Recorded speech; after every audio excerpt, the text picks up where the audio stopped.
La tabla de símbolos, o también llamada tabla de nombres o tabla de identificadores, tiene la función de almacenar información sobre los identificadores creados por el usuario, en este caso las variables declaradas en nuestro archivo fuente. A la derecha podemos observar un ejemplo de una tabla de símbolos. Esta tabla de símbolos tiene la información de las variables o del identificador, tiene el nombre de las variables, el tipo de dato, la dimensión, la línea en la que ha sido declarada y las referencias, las líneas en las que se hace referencia a esta variable. Los métodos. Dentro de los métodos que hemos usado para generar nuestra tabla de símbolos, tenemos al paquete tabla de símbolos con las clases aléxico, lic y regts. Regts es una clase que nos genera un objeto. En dicho objeto guardamos los datos de la variable. Guardamos el nombre del token, el nombre de la variable, el tipo de variable y la línea en la que ha sido declarada. Dicho objeto se guarda en un ArrayList, en un arreglo, mediante el método alexico.getTabla de símbolos. El método getTabla de símbolos se utiliza en la clase funciones, ya que la clase funciones almacena diferentes funciones empleadas a lo largo de todo el proyecto, dando como resultado en la clase principal, en la main class, la llamada de dichos métodos. Algunos métodos. En la parte derecha tenemos al método rellenar tabla. Es un método de la clase de la JFrame calculadora, es una interfaz. Es un método sencillo para rellenar una tabla. La tabla consta de 4 columnas. Tenemos la posición 0, 1, 2 y 3. Y vamos añadiendo los datos guardados en el arreglo, en el ArrayList, que se llama table S, tabla de símbolos, que contiene al objeto registro de tabla de símbolos. Tenemos al nombre del token, al nombre de la variable, al tipo de la variable y al número de línea. En la parte izquierda tenemos una porción del método getTS de la clase aléxico. Este método, en resumidas cuentas, lo que hace es leer el fichero, crear el buffer reader y empezar a leer línea por línea, mediante un while, claro.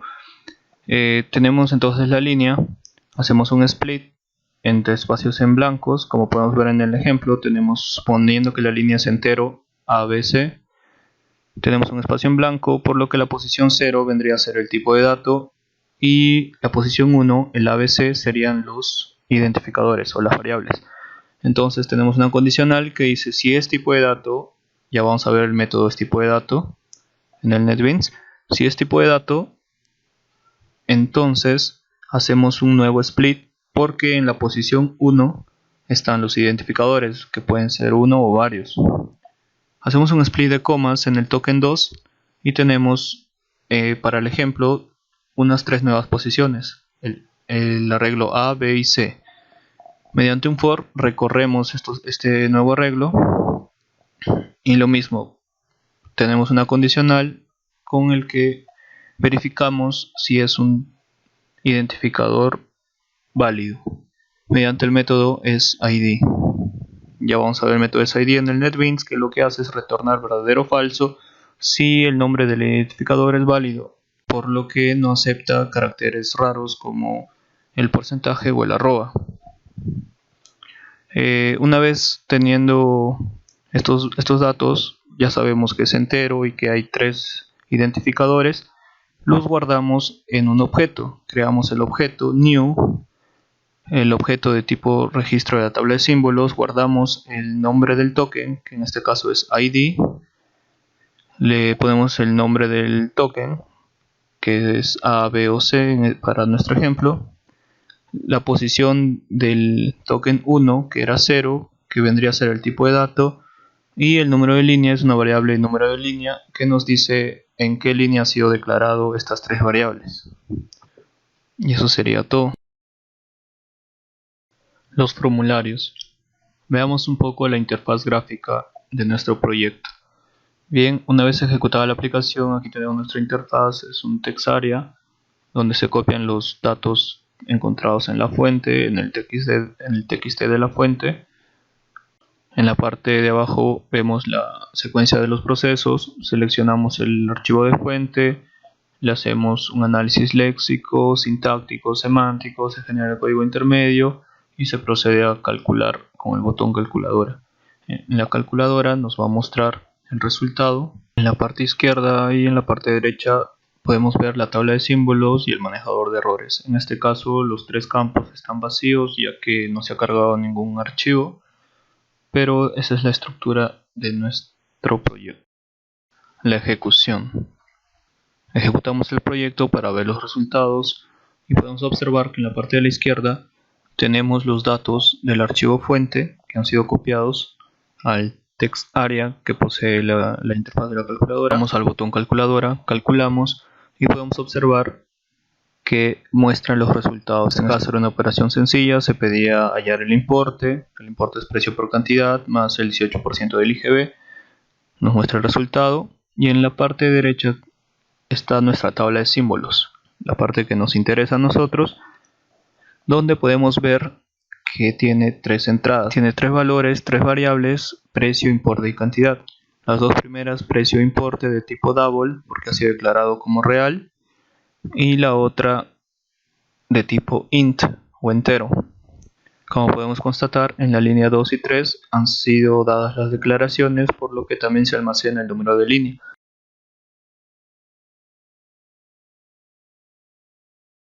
Bien, nos encontramos en el NetBeans. Tenemos el método botón calculadora, que es una acción que se produce al presionar el botón calculadora en la interfaz gráfica. Dentro del método botón calculadora tenemos la instrucción que nos interesa: abrir calculadora, rellenar tabla, y abrir calculadora, tabla de símbolos es igual a tabla de símbolos. A es un objeto de la clase funciones que vamos a ver más adelante, y la calculadora es un JFrame que dispone de áreas de texto para el manejador de errores y para mostrar los resultados. El manejador de error en color rojo en caso de que haya error, y los resultados. Todo el método está encerrado en un try catch en caso de que la calculadora se ejecute sin haber cargado ninguna fuente o fichero y nos dé el mensaje de nulo. Y ahora tenemos la clase funciones, donde encontramos métodos y funciones necesarias para ejecutar nuestro proyecto, nuestro intérprete. El método que nos interesa es el TS, que habíamos visto a.ts. El método TS tiene un objeto llamado TS de tipo LIC que nos retorna un ArrayList dado un archivo, un fichero o una fuente. Tenemos a la clase LIC con el método tabla de símbolos que nos retorna un ArrayList mediante el método de la clase aléxico getTS, dada una fuente, claro. Tenemos a la clase regTS, registro de tabla de símbolos, que es el objeto que se va a guardar en el ArrayList para la tabla de símbolos. El objeto regTS tiene el nombre del token, el nombre de la variable, el tipo, el número de línea. Podemos ver el constructor, el getter y el setter para el nombre del token, un constructor vacío con valores por defecto,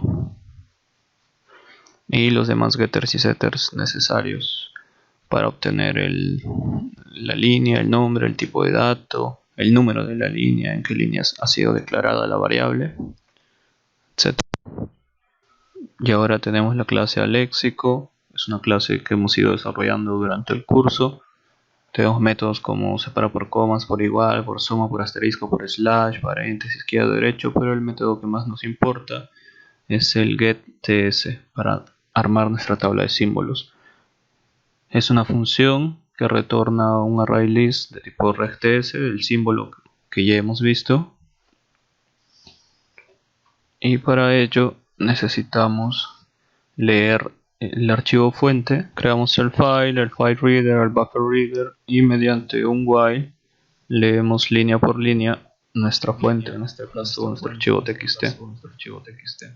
Tenemos el número de línea, que ya nos encontramos el string nombre del token para darle un nombre a nuestro identificador.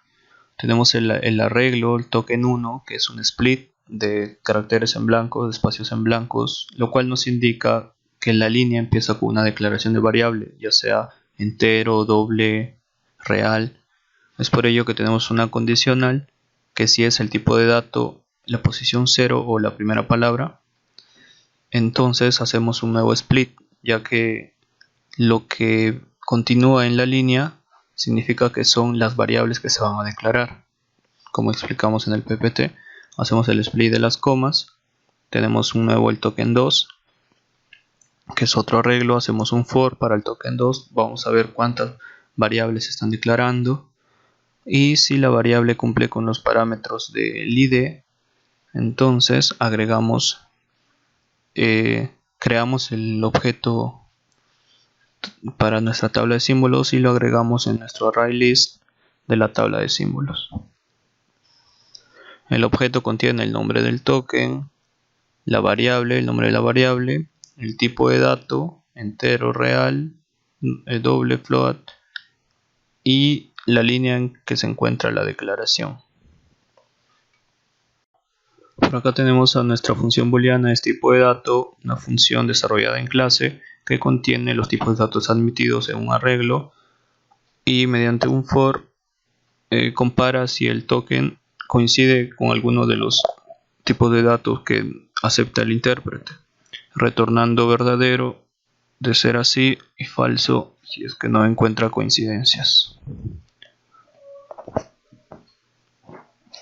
Por otro lado también tenemos a la función SID, que lo mismo retorna verdadero o falso dependiendo si el identificador posee un nombre válido a través de nuestro patrón ID, que acepta caracteres alfanuméricos desde la A hasta la Z, incluyendo números. Con las clases pattern y matcher buscamos coincidencias. Con el pattern hacemos la compilación con el tipo de gramática que aceptamos en el patrón ID y con el matcher buscamos las coincidencias.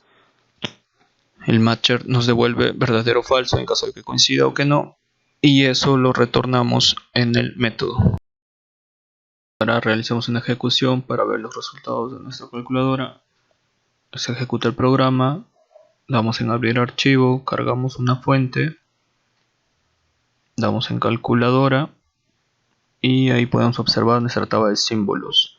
La tabla de símbolos contiene a las variables precio e importe de tipo doble o real y a la variable cantidad de tipo entero en la línea 2 y en la línea 3, como está en nuestro archivo fuente. Ahí en la calculadora también realizaron las operaciones y todo funciona bien. Probemos otra fuente. Cerramos la aplicación, volvemos a ejecutar. Se abre la aplicación, cargamos otro tipo de fuente. En este caso vemos que existen dos variables declaradas, la A y la B, y hay una asignación C es igual a 10 que no ha sido declarado, por lo que no entra a la tabla de símbolos. Las operaciones se realizan, pero sin embargo vemos en el análisis semántico que efectivamente la variable C no ha sido declarada. Cerramos la calculadora y todo funciona correctamente. Bueno, sin más que decir, se ha llegado al final de esta presentación. Esperemos que hayan entendido qué es lo que hace la tabla de símbolos en este intérprete. La tabla de símbolos en el compilador es un poco más elaborada, es diferente, pero para nuestro caso y nuestro proyecto, nuestra tabla de símbolos funciona, ya que nos muestra las características de las variables creadas por el usuario, en este caso por la fuente. Muchas gracias y hasta luego.